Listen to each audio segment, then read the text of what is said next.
Greetings, everyone. Rajee Narinesingh here, transgender activist, author, spiritualist, actress, show host, reality TV personality, outreach advocate for Trans Social, a trans-led, trans-focused organization, and of course, one of the trans gurus from the Trans Guru Show. Oh my goodness, we've been going about 2 years now. Yeah, somewhere in that range.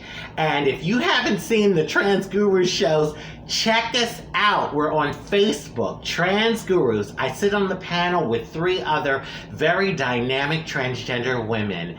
And oh my gosh, we're from different walks of life. We bring our own unique experiences to the table, and we do it out of love to uplift our community. We want to motivate, inspire, we want to educate, and we just want to send out good vibes to our transgender community. So check us out, Facebook, Trans Gurus, and to all of you Trans Gurus viewers that are watching, oh my God, thank you for the love and support. We really appreciate you.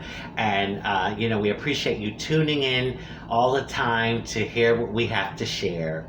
So I'm coming to you from my very humble home here in South Florida, USA.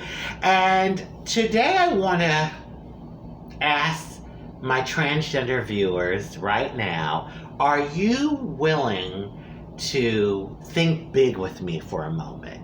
Yeah, are you willing to think big with me for a moment? And for that matter, anyone that's watching this video, whether you're transgender or you're not, are you willing to connect with the power of mindfulness? Yes, our minds and the thoughts that we think, and how mindfulness can create the things that we desire in our lives. It's powerful, folks, and it's worked in my life. I've seen the magic of mindfulness in my life. So first, I'm going to talk about gender. Of course, right? I'm transgender. And hey, gender's been a thing with me my whole entire life. Well, pretty much. Because from the age of 4, I remember the kids in the neighborhood calling me sissy and faggot, and I remember not liking the way it made me feel. I didn't know what the words meant, but I knew that I didn't like the energy behind the words, and how it made me feel.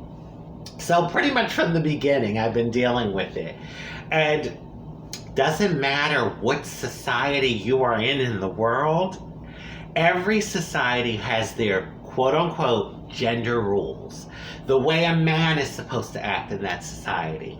The way a woman is supposed to act in that society. The role of a man in that society. The role of a woman in that society. So if you are someone that kind of falls in the middle, or hell, on the outside or above or below. In other words, if you are someone that's not meeting up to the expectations of what your society has as its gender binary rules, then oftentimes you're subject to, discrimination, injustice, being ostracized, laughed at, not really taken seriously, unfortunately sometimes even physical beatdowns, and there's an array of things that can come with living a life like someone like myself as trans. And believe me, everything I just said, I've experienced, I've lived through.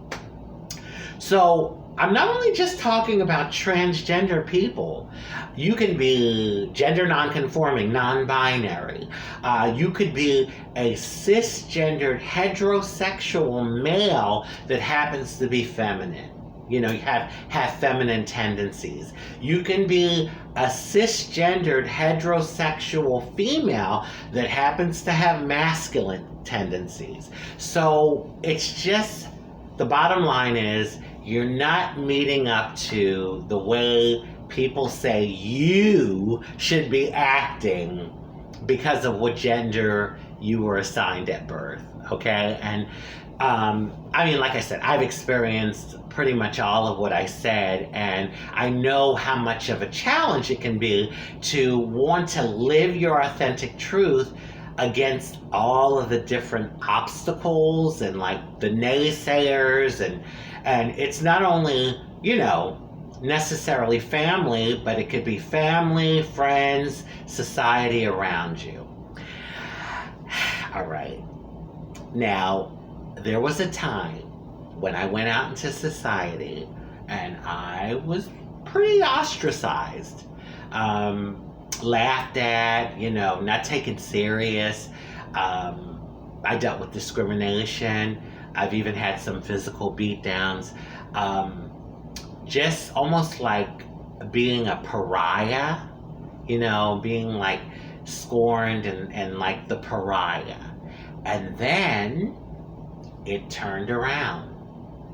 Now, don't get me wrong, I still deal with, I'm going to say it, some assholes. I still deal with it from time to time. But what I mean is that the overall vibe and energy changed. It didn't happen overnight, but it happened.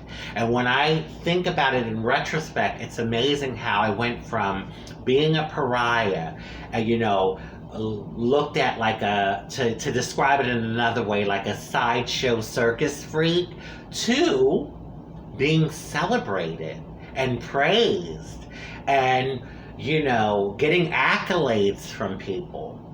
Now, like I said, did not happen overnight. And for those of you who aren't familiar with my story, I'm sure many of you are, but for those that don't know my story, in 2011, after many years of activism, going out and speaking about the transgender community and trying to educate people and sharing my own personal story, my story went viral. The story of my black market botched injections went viral, and overnight I was thrusted into the world media.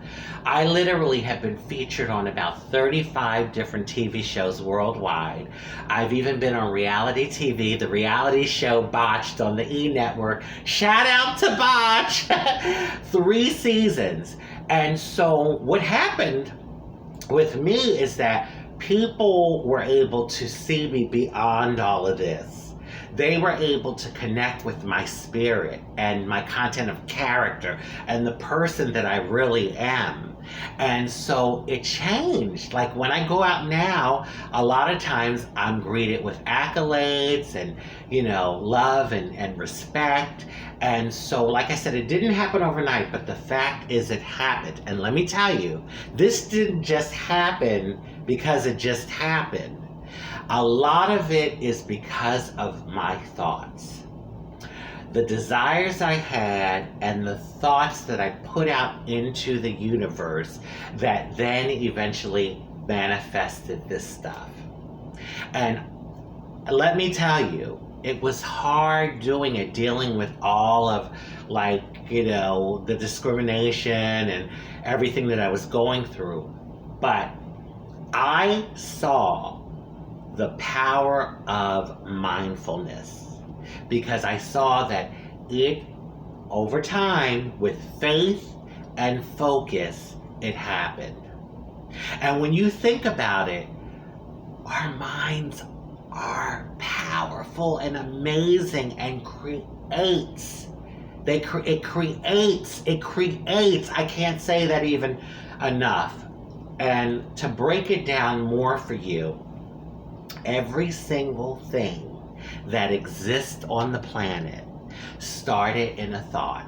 Yeah, I mean, you know, besides nature, and hell, I wouldn't be surprised if it was nature too, but what I'm talking about is our technology. All right, the chair I'm sitting on, someone had to think about an idea to create something that we could not necessarily have to stand or lean. We could actually rest our bodies and sit on something.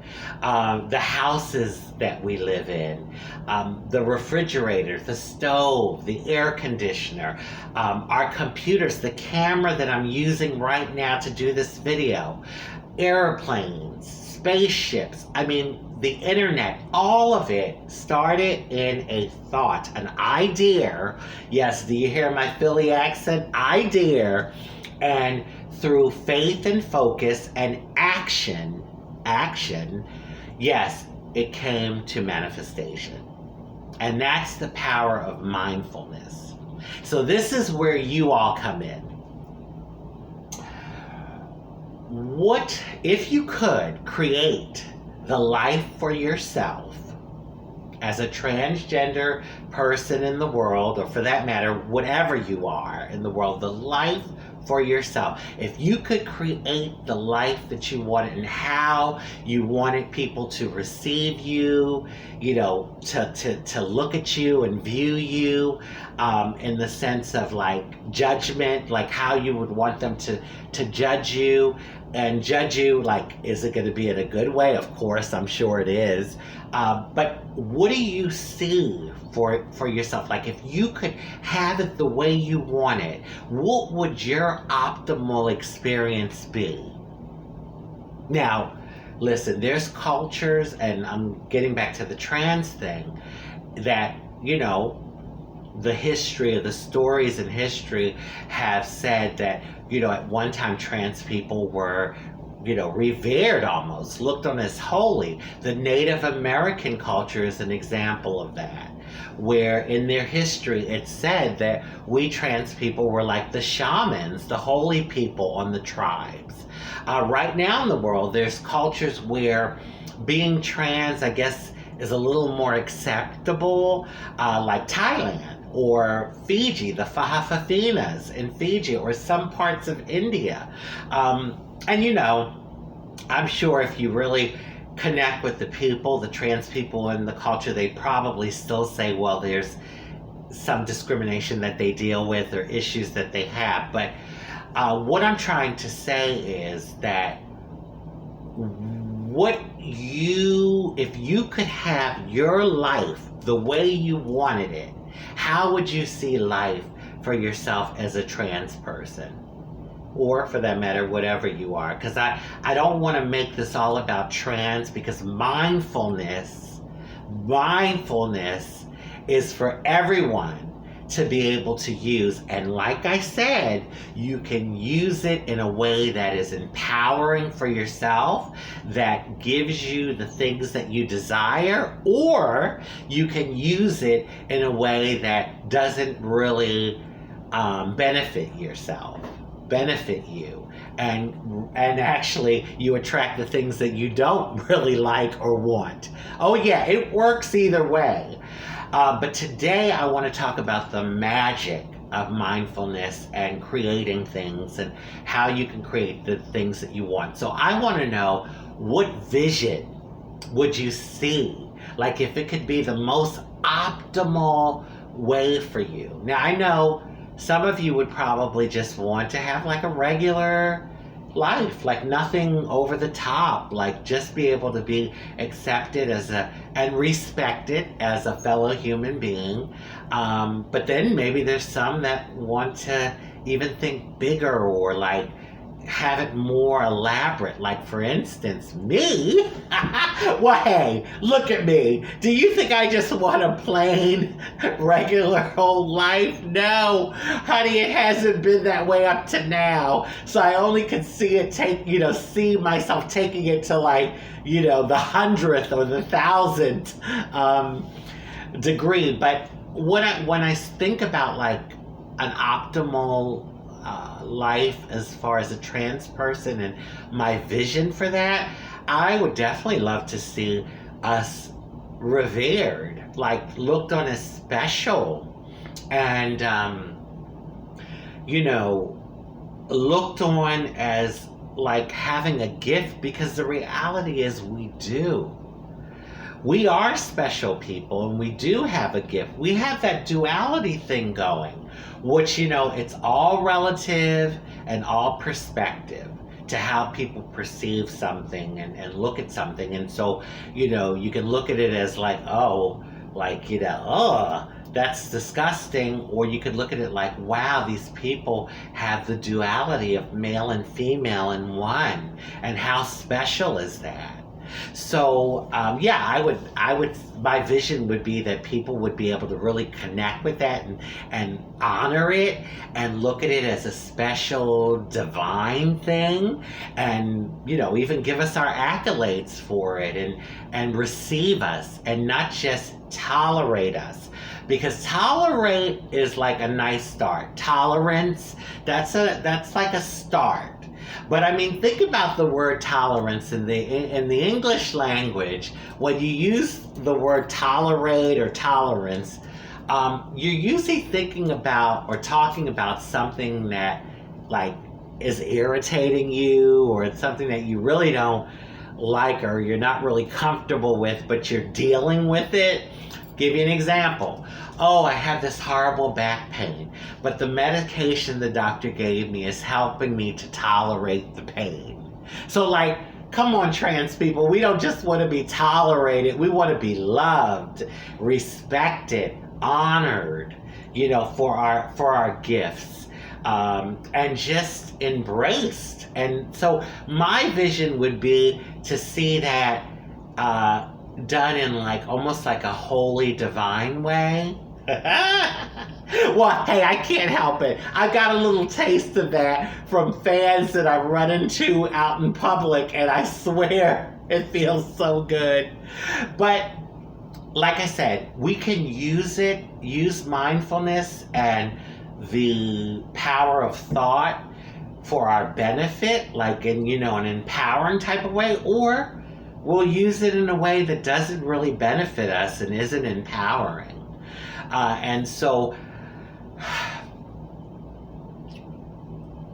the moment comes where you have to be able to open your mind, like expand your mind beyond the way that it appears or the way that it is.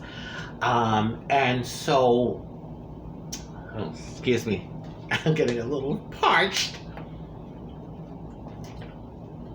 This is me leaving my mark. It's so funny. Oh, sometimes boyfriends, a boyfriend of mine will come over and he says, "Can you please wipe the lipstick off?" I'm like, "Oh, why don't you want me to leave my mark?" But anyway, I digress. So back to the topic.